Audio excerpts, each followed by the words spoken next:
some point, someone started the myth that bioactive enclosures were quick and easy and required not a lot of effort. That somewhere it was just all about chasing isopods and looking after Morio beetles and having these beautiful planted enclosures that are perfect hideaways for your snake to engage in natural behaviors and all that stuff. But we're not talking about the truth. And the truth is, a lot of it gets pretty ugly. Yeah, that's poo water. I use pretty heavy lids on my water bins. You'll get a chance to see those later.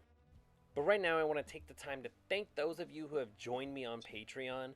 It means so much to me and it really helps support this channel. So if you want to join us, check the link in the description and get your name in the credits as well.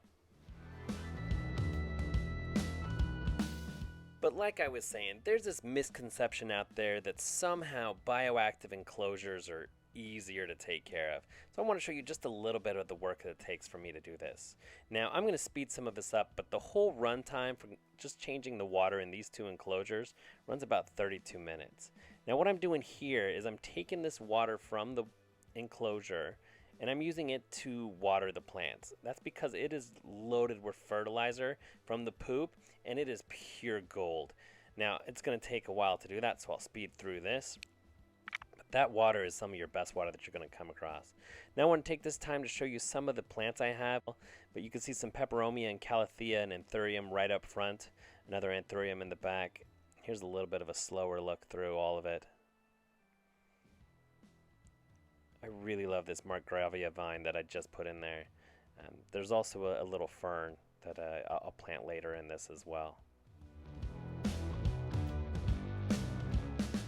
And to me, the plants really do make it worth it. I honestly think it's a beautiful enclosure, and I'm happy to have them in my home. Now it's time to take the water out. Oh, be very careful if you take this across carpet. Don't spill, don't spill, don't spill. Whew. And of course, bring the container back. And again, this is stuff that takes a lot of time, and it's something that's going to happen if you keep a bioactive or any kind of enclosure. Now here I'm going to plant that fern I was telling you about, just making some edits to the container that it's in, a little plastic cup so that it's got some drainage, basically keeping its roots away from the wet soil and hoping that it'll work for a fern. It's my first time, excuse me, I keep saying fern, but it's an orchid. My first time trying an orchid. We'll see if it works out. And of course, I'm messing with my tools back there. I have to try one more thing to get it to work. There's always some tinkering. Anytime you're planting new plants, you're always finding new ways to spend a lot of time solving minor problems.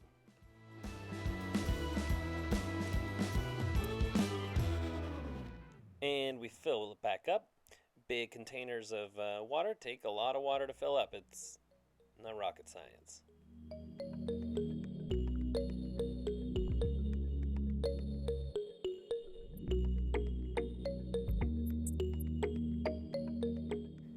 And we're going to be done with this cage. We're going to go ahead and close it up.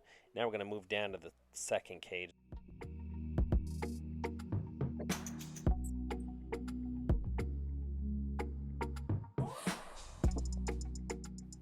So this is more of the same thing, but you'll see I move a little bit of sticks out of the water. These are some bamboo sticks that I use just instead of the rock. I have a rock in the upper cage and I have sticks in here. Just something extra for the snake to hold on to.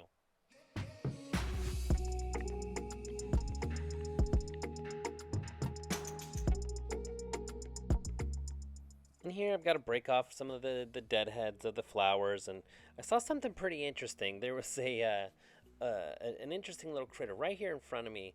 So I grabbed my phone, and here, I'll just show you what I saw. This little guy, this is a Morio beetle, and he's the adult form of superworms.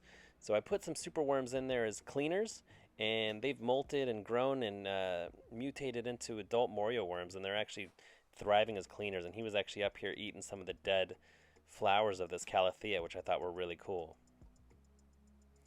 And you'll see here I do the same trick. I use the water, the waste water for watering the plants as well.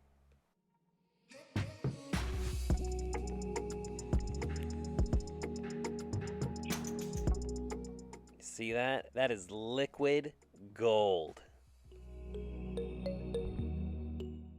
Same process, pour the water back in, add the sticks back, go ahead and fill it up, extra pitcher of water, put the lid back on, and put the plants away nicely, and close it up.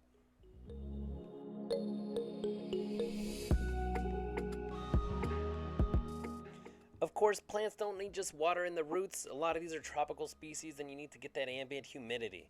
I've got moss lying around in different spots. The cork bark does a great job of holding onto it and releasing it. So not only do I water the soil, you've got to mist as well.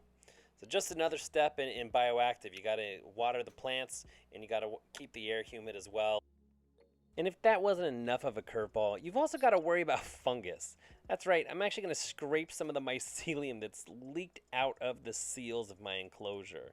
So that's just part of having a potted plant environment. Lots and lots of fungus, and it winds up in the cracks. Anywhere water can find its way, so can the fungus. It's the benefit of having PVC, because if this was wood, it'd be rotting. So that's just it. I wanted to share with you my bioactive enclosure for the rainbow boa. So here we go. I'll give you a rundown of it here. As I mentioned before, this is one of the Morio beetles. Thanks for sticking with me all the way to the end of this video. And he's over on the cool side right now. Just with a 12-inch jungle dawn, this is how much light you get even on the cool side. You see a basking shelf and some cork, lots of areas to hide. These Syngonium have just rooted out like that, and the stem kind of just springs up, so all this new growth, you can see her hiding back there. Some peperomia. Now I love that little shelf in the hot side underneath the deep heat projector and a Vivtex Sun UVB LED, and the Arcadia Jungle Dawn for light, and the Pro Products Radiant Heat Panel for heat, for ambient and nighttime heat. Guys, thank you so much for watching. If you like this video, please like and subscribe to the channel. It means so much to me.